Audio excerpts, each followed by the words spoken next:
Hitler had no offspring, but there were other blood relatives. After all, Adolf Hitler was the third of 6 children, the third in the family of Lower Austrian customs officer, formerly shoemaker, Alois Hitler. The correct surname is spelled this way.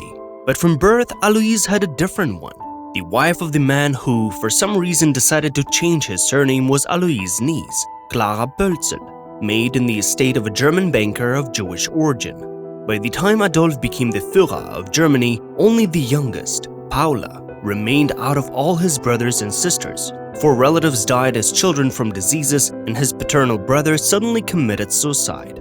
This woman, Paula, suffered a troubled fate because of Adolf's activities. She could not work in her specialty, she hid her last name, and her brother took her husband away from her. As soon as she ceased to be his indirect slave, she turned into a slave of the investigators for 6 years. And even the right to have the full name on the grave was later taken away from her. Welcome to our channel, X-War History.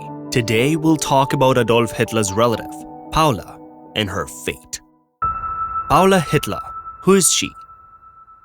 The woman in question was in no way connected with Nazism throughout her life, but she sincerely loved Hitler. She loved him to such an extent that she refused to recognize him as a Nazi criminal. Although she could have renounced, he didn't care anymore. He was dead.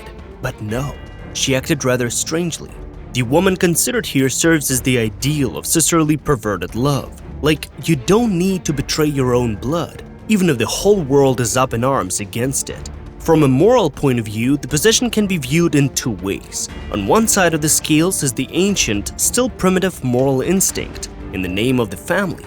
On the other side is a criminal dispute with obvious facts. After all, Adolf was a terrible criminal, the murderer of millions of people. This is undisputed. If you do not renounce a criminal relative, then you are an accomplice. It turns out that Paula also played out with her sisterly self-denial. She was recognized as an accomplice of Nazism. Humanity, which lost around 72 million people as a result of the Second World War, demanded everyone who could be punished. This is a fair position. People demanded retribution not only for the Nazis, some of whom hid on fake passports, but for others as well, those who were related to them by kinship. Thus, Paula was offered a real way out of the situation: renunciation, recognition of her brother as the devil in the flesh. A brief biography of Paula Hitler before the early 1930s. Paula was born the last, 6th child in the family we described above. After a while, the Hitlers were able to make sure that this was their most beautiful child. The girl had a characteristic type of face most often found in Austria or Bavaria at that time. But not only the features were especially harmonious and refined, the face was a little more rounded. The beautiful girl was constantly forced to lose someone. Even before her birth, her brother and 3 sisters died of incurable sores. When she was 6 years old, her mother passed away, also crippled by all sorts of female diseases, poor immunity. When the girl turned 11, her father left this world. He was in good health, but by that time he was old. In her early teens, she received news of the suicide of her paternal brother, a child from her father's first wife with Adolf, Aloise. Of her full-blooded relatives, only Adolf remained. Probably, after all these losses, she held on to him as hard as she could. All the other brothers and sisters were already cousins, but one of them became closer to them. In 1910, Adi, short form of Adolf, became a kind of guardian of both his own and one cousin, Angela Raubal.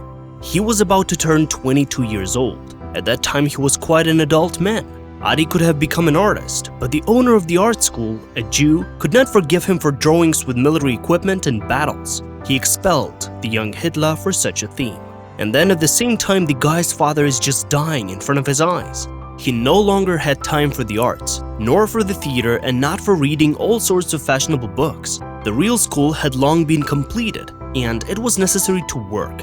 But Adolf borrowed from acquaintances and continued to rent out his parents' house. They lived in Linz at that time. This is how he, Paula, and their cousin Angela, who moved in with them, fed themselves. And he gave his part of the orphan's allowance to the 2 named girls. Angela was pregnant, and he himself moved to seek a better fate in Vienna, wandering there in lodging houses. Paula also didn't sit idle. She received a good education. Her brother had to beat her to keep her studying, because their dying father and mother no longer had the strength to do so. and Paula and Angela, who came from the countryside, received the already mentioned pension for orphans. Germany before the First World War was industrially advanced in farming. It could afford to be a welfare state. When Adi enlisted in the army in 1914, in the German, not in Austrian, since he could not stand the Vlachs, Gypsies and Slavs, the family had even more money. We will not delve into the description of the literature that the young Hitler was fond of. You yourself know that thanks to it, he became the one we know from textbooks. And in the First World War, he, having shattered his psyche, already undermined by such literature with the help of poisoning with combat gases, began, with foam at the mouth, to prove his book conclusions to other Germans. And attracting the attention of patriots in the Völkische Beobachter pub too much, he even took away the leadership in the NSDAP with the help of new allies. Took it from the locksmith Anton Drexler. This is not his leadership. Who does not know, the NSDAP was born by a worker. And Hitler brought their notes of eugenics from the Thule Society and the ultimate racial theory from the Estonian German Alfred Rosenberg, by the way, a former subject of the Russian Empire. This is such a strange coincidence. All this time, Paula did not know anything about her brother's activities in Germany, since she and Angela, who gave birth to a daughter, continued to stay in Austria. And then, during the years of the accession of the NSDAP, she never participated in the political conversations that Hitler tried to initiate. She blamed him for everything he got involved in.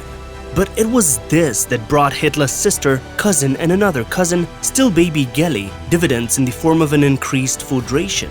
From 1923 onwards, Adolf, for reasons that are understandable to all of us by now, was still in Berlin. The putsch he staged with Ludendorff's support allowed the Nazis to become more legal.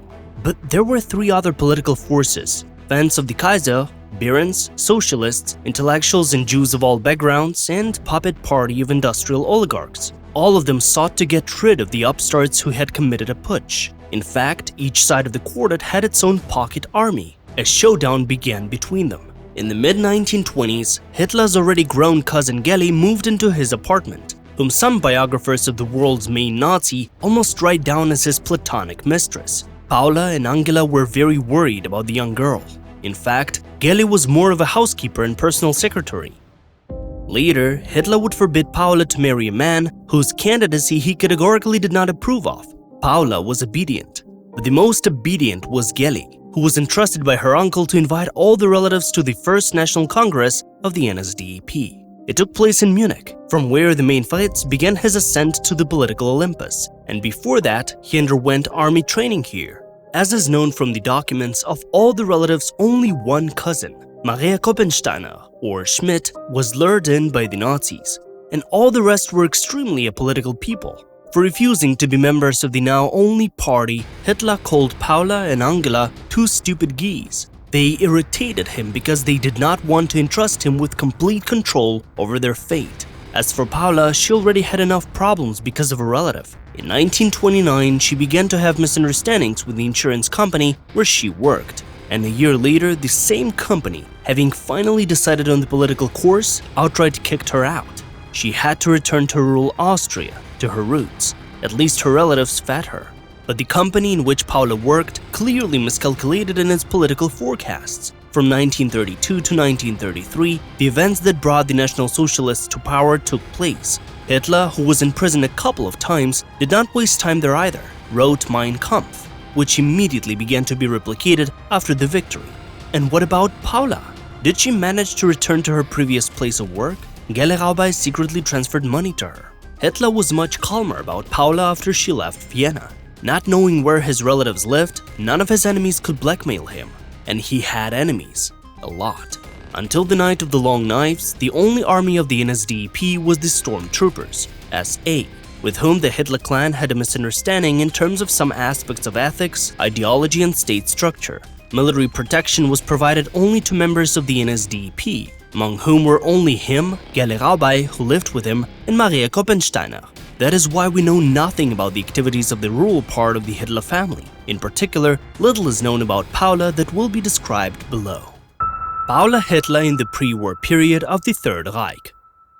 From the rise to power of the Nazis until the beginning of World War II, the woman in question was in the most active phase of life, thanks to the family connection with the leader of the country, which immediately intended to become the third German-speaking empire in the history of mankind. The chief of the German Nazis, National Socialists, provided work and therefore earnings for all his relatives, despite the fact that only his cousin Maria decided to be in the ranks of the NSDAP. You'll learn about her in the afterword. That is, both Angela and Paula earned their living by completely peaceful work, not related to propaganda or to the military machine or to the punitive apparatus or to the administration of the Third Reich. In particular, Paula moved to the capital of Austria, Vienna, namely to its 18th district. The main occupier of Europe kept all his relatives, so to speak, in the shadows. Cousins and other relatives already had other surnames, and he gave to Paula the surname Wolf, which is inconspicuous in Germany, by concocting new documents. And thus she began to work already in Vienna, visiting rural relatives during vacations or weekends. In the summer of 1934, Paula Hitler, she would become Wolf closer to 1938, went to the rural town of Waldviertel. She had to visit her aunt, a certain Teresa Schmidt, the sister of his and Adolf's mother Clara. She, let us remind you, quickly faded away from illness. Paula was a caring, deeply family person, taking responsibility for her relatives. In the same period, the Austrian National Socialists, who were operating illegally, called for an uprising. Chancellor Engelbert Dollfuss was assassinated, and the Austrian Legion assembled in Bavaria in southern Germany planned a putsch in Austria and then in Germany. During a search of the house of the Schmidts, the same relatives of Hitler, including Aunt Teresa, whom Kondraty almost missed from all this threat, the police found 4 rifles, 45 cartridges, 5 elements of the SA uniform, and propaganda materials from the Nazis. Paula, who was present during investigation itself, called the authorities' actions an act of terrorism. This was later confirmed in a statement to the authorities of Gmünd. Her nephew Anton Schmidt is arrested for 6 weeks for possession of weapons. These very words of hers, accusing the legitimate authorities of her country of terrorism, would be reminded to her in 1945. In the winter of 1936, Paula attended the Olympic Games in Garmisch-Partenkirchen. According to her, her brother told her to live incognito. We already know this by this point, and between 1936 and 1938, it is impossible to say more precisely, she changed the dangerous surname of Hitler to Wolf. After the Anschluss of Austria and the Munich Agreement, the formation of the core of the Third Reich, she attended Hitler's speech, dedicated to this great political event, in Vienna. Paula became engaged to Dr. Erwin Jekelius, who ran the euthanasia program in Austria. However, Hitler did not approve of their marriage, desiring to control the social circle of his entire family, including Paula. By the way, Jekelius was taken prisoner by the Soviets in 1945 and died in the camp in 1952. Recall that since 1938, Paula lived in Vienna under the surname Wolf. The former physician of the Hitler family, Eduard Bloch, tried to meet her, but to no avail. Neighbors reported that she does not receive guests without prior warning. The woman was constantly frightened by all of the chaos in the country. She, not wanting to shine anywhere, worked only as a housekeeper and personal secretary for the rich people. There is no reliable data on financial support for Paula before 1933. But some information suggests that from 1930 she received 250 shillings a month from her brother Adolf Hitler, and from 1938, 500 Reichsmarks. Hitler also gave her 3,000 Reichsmarks for Christmas. After a quarrel with his sister Angela, who could not forgive him for the fact that their family tree had been persecuted for a long time, his interest in Paula evidently increased, as showcased by her presence at the Bayreuth Festival in 1939. Witnesses of the event confirmed that the brother and sister did not leave each other throughout this event. Paula Hitler during the war. Now the head of the Nazis no longer let her go, because he had no time left to go anywhere to reach her. That is why during the war period she was mainly engaged in acting as a secretary in a military hospital for high strata of National Socialists. Hitler was not far from this hospital and controlled his sister even while being here. Moreover, on April 14, 1945, under the testimony of some sources, probably on the orders of Martin Bormann, Frau Wolf was transported to Berchtesgaden. Here was Hitler's country residence called the Berghof. This is a paradise in Upper Bavaria, in a deep valley of the river of the same name, surrounded by peaks with the remains of castles and temples. The Berghof is a tiny residence, but it's located in an almost impregnable area of the Alps, in which influential people throughout different times and eras once hid themselves from political and other types of danger. Here, neither Paula, nor Maria, nor their famous relative guardian, Hitler himself, were afraid of either the enemies of the Reich or the enemies of the NSDAP. within the empire, or even the personal enemies of the Führer, who at the beginning of the fall of the Reich military machine were already visible within the NSDAP structure itself. The most loyal people could cross the only way, guarded by the same fanatics of the Führer. On the one hand, Paula found someone to take care of here too. She had no time to be bored. On the other hand, sometimes she felt like she was owned by Führer. But then Adolf Hitler had to personally inspire the Germans to defend Berlin and left for the capital of the Third Reich, together with the closest members of the NSDAP, as well as with Eva Braun. They were guarded by a special detachment. We already know that Hitler committed suicide in the bunker. What happened to Gelli? What happened to Paula in the mountain tract, which was protected even from danger from the sky? There were anti-aircraft guns there. Moreover, a huge bunker was broken down, deep in the rocks. Gelli died in 1931, when all that was on the territory of this residence was ancient ruins. It is worth saying that she passed away under still unclear circumstances, which is alarming. Till this day, it's a mystery. At that time, the rock was only a place for a residence, and not the residence itself. Adolf and Gelli had picnics together. It was in memory of Gelli that he wished for a lair exactly here, and not somewhere else. But from the point of view of strategic factors, it was undoubtedly suitable. After the main aggressor and his mistress went to Berlin, Paula was left here without a single relative, which, as a family person she is, was very depressing. She could only look through the album with family photos with tears in her eyes for the prolonged periods of time. Paula Hitler after the war, the infamous phrase of the American interrogation. Where was Paula in May of 1945? Since her husband, a doctor sent by Hitler to the Eastern Front, was being persecuted by Soviet troops in connection with his participation in the gas euthanasia program of the Untermensch, she should not have left the residence either. And so she stayed in the residence. But the town, near which the lair was located since the end of April 1945, was teeming with US spies, who pointed out the American part of the Allied army, which controlled Bavaria, to the location of Paula Wolf, who is actually Paula Hitler. The Americans broke the defense of the residence. Everyone who was there got arrested, and among them is Hitler's only sister. During interrogation before representatives of the Tribunal of the American Military Administration, she stated that she felt love for her brother and confirmed that he provided her with financial support throughout the entire war. However, she noted that she practically did not keep in touch with him. At the same time, she added that she could not believe that her brother could be involved in the organization of the Holocaust. She immediately put the boundaries in the conversation, saying that she did not intend to discuss politics, since she is neither a Nazi nor an accomplice of the Nazis. To be even more precise, she uttered a phrase that was then discussed for a long time in various sources. I don't believe that my brother ordered the commission of crimes against countless people in the concentration camps, or that he even knew about these crimes. I have to speak well of him. After all, he's my brother. He can no longer defend himself.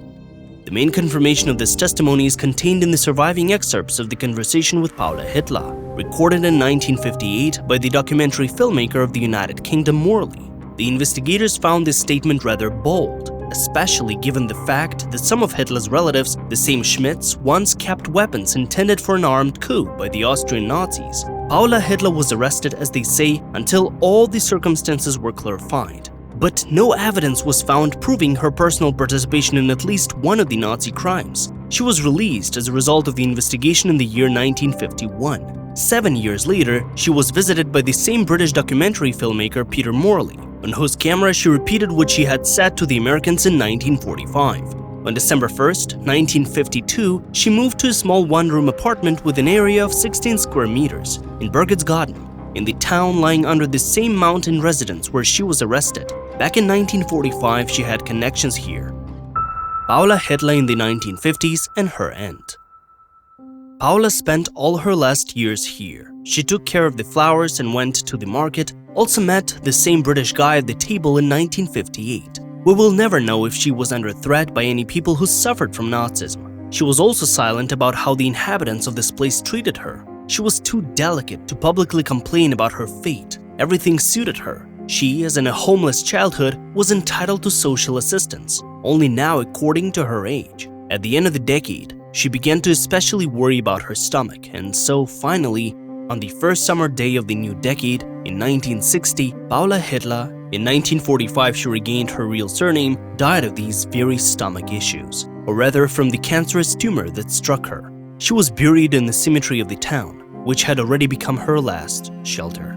Paula Hitler was buried in a churchyard called Biography under her real name. Since the deceased had no relatives who could take care of the last refuge, in October of 2007, a plaque with the names of a married couple was installed on her tombstone, who in fact owned this land, and were buried here in 2005 and 2006.